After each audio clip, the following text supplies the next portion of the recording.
नमस्कार विद्यार्थी मित्रमैत्रिणींनो, इयत्ता 7वी मराठीचा 16वा धडा कोळीण या धड्याचा स्वाध्याय आपण इथे सोडणार आहोत. जर तुम्ही नवीन असाल चॅनलला तर सपना होमस्कूलिंग या यूट्यूब चॅनलला सबस्क्राईब करा, बेल आयकॉन दाबा. माझं नाव आहे सपना टीचर. प्रश्न पहिला आहे, खालील आकृती पूर्ण करा. कोळिणीचे छायाचित्र घेण्यासाठी लेखकानं केलेल्या कृती. पहिली म्हणजे दूर डोंगराकडे गाडी वळवली. 2 पायथ्याला गाडी लावून डोंगर चढून वर गेले. 3 वाकून जमिनीचे लक्षभर निरीक्षण केले. 4 छायाचित्रासाठी साधन सामग्री घेऊन गेले. 5 सुकलेले गवत बाजूला सारले आणि 6 एका दगडावर स्तब्ध बसले. प्रश्न 2, असे का घडले ते लिहा.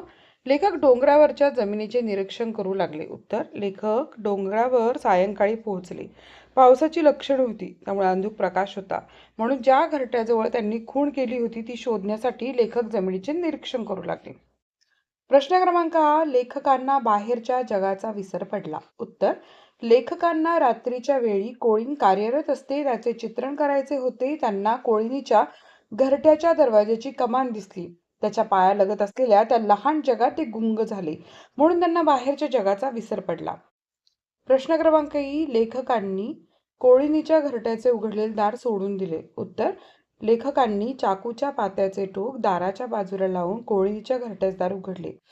परंतु कोळिणीने इतक्या अचाट ताकदीने ओढले की ते पाते चांगलेच वाकले, म्हणून लेखकांनी उघडलेले दार सोडून दिले. प्रश्न ई, कोळिणीला बिळाचे संरक्षण सोडून जाता येत नाही. उत्तर, कोळिणीने जर आपले बीळ सोडून दिले तर दार इतके घट्ट लागते की पुन्हा तिला कधीच ते उघडता आले नसते, म्हणून कोळिणीला बिळाचे संरक्षण सोडून जाता येत नाही. प्रश्न क्रमांक 3, खालील घटनांचे परिणाम लिहा. घटना, लेखकांनी चाकूच्या पात्याचं टोक कोळिणीच्या घरट्याच्या दाराला लावलं. परिणाम झालाय, घरट्याचे दार किंचित उघडले आणि लेखकास भेगेतून आत पाहता आले. आ, पावसाचा कुठेतरी शिडकाव झाला. परिणाम, जमीन थोडी ओलसर झाली. ई, कोळिणीच्या माघारी दार बंद होणे म्हणजे परिणाम, कोळींचा मृत्यू. ई, कोळिणीला सोबतच्या पावलांचा आवाज आला. परिणाम, ती सावज पकडण्यासाठी अधीर झाली. प्रश्न 4, आकृतीत दिलेल्या मुद्द्यांच्या आधारे उत्तर लिहा. कोळिणीच्या घरट्याची वैशिष्ट्य. घरट्याचे ठिकाण. कोळिणीच्या घरट्याचे ठिकाण हे डोंगर माथ्यावर असते. ते जवळजवळ 1 फूट खोलवर असते. घरट्याचे दार. कोळिणीच्या घरट्याचे दार आणि त्यावरचे अस्तर रेशमी धाग्यांनी घट्ट विणलेले असते. दाराला दिलेली उपमा. बाटलीच्या बुचाची उपमा दाराला दिलेली आहे. दाराची विशिष्ट रचना. कोळिणीच्या घरट्याचे दार आतून घट्ट लागते. ते इतके पक्के बसते की जराशी फटही राहत नाही. ते बाहेरून कोळिणीला उघडता येत नाही. घरट्याचे महत्त्व. कोळीण घरटे सोडून जात नाही. घरट्यात बसून ती सावध हेरते. घरट्याच्या दारावर सावध आले की ती त्यावर झडप घालते. झटकन विळखा घालून आत खेचून घेते आणि घरट्याचे दार आतून घट्ट लागतं. प्रश्न 5, तुम्हाला पक्ष्यांच्या, प्राण्यांच्या घरांची नावे माहिती आहेत का? आणि ती खालील चौकटीत लिहायची. उत्तर, चुगरण घरटं, सापाचं वारूळ, वाघ गुहा, गाय गोठा, घोडा तबेला. खेळू या शब्दांची. खालील वाक्प्रचारांच्या अर्थातील योग्य अर्थ शोधून लिहा. प्रतीक्षा करणे, वाटेने जाणं, वाट बघणं, वाट लावणं. उत्तरे, वाट बघणं. पारखा होणं, वंचित होणं, दुरून बघणे की दुस्वास करणे. उत्तरे, वंचित होणं. पारध होणं म्हणजे भक्ष शोधणं, भक्ष होणं. शिकार होणं म्हणजे शिकार होणं. आता आपण समजून घ्यायचंय केवल वाक्य. केवल वाक्य म्हणजे ती रोज सकाळी लवकर उठते, तो कसोटी सामन्यात खेळतो. ही केवल वाक्य. केवल वाक्यात एकच विधान असतं, त्यामुळे एक उद्देश, एकच विधेय असतं. केवल वाक्य हे विधानार्थी, प्रश्नार्थी, आज्ञार्थी, होकारार्थी आणि नकारार्थी यातील कोणत्याही प्रकारचं असू शकतं, बरं का.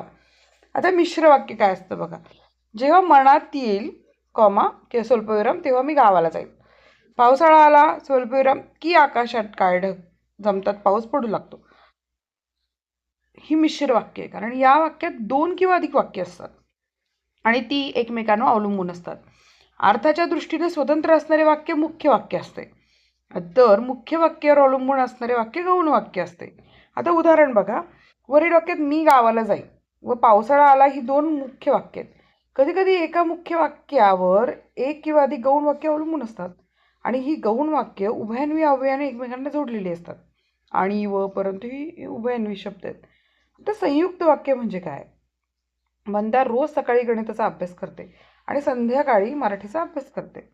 मिहीर खो खो आणि लंगडी या खेळात भाग घेईल. आता ही संयुक्त वाक्य आहेत. संयुक्त वाक्यात 2 वाक्य असतात. जी 2 वाक्ये उभयान्वी अव्ययाने जोडलेली आहेत, पण ती स्वतंत्र आहे. म्हणजे ही वाक्य केवळ वाक्य अर्थाच्या दृष्टीने ते एकमेकांवर अवलंबून नसतात. ते एक जोडवाक्य असतं.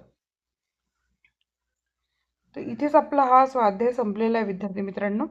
व्हिडिओ आवडला तर नक्की लाईक करा, चॅनलला सबस्क्राईब करा. भेटूयात पुढच्या व्हिडिओमध्ये. धन्यवाद.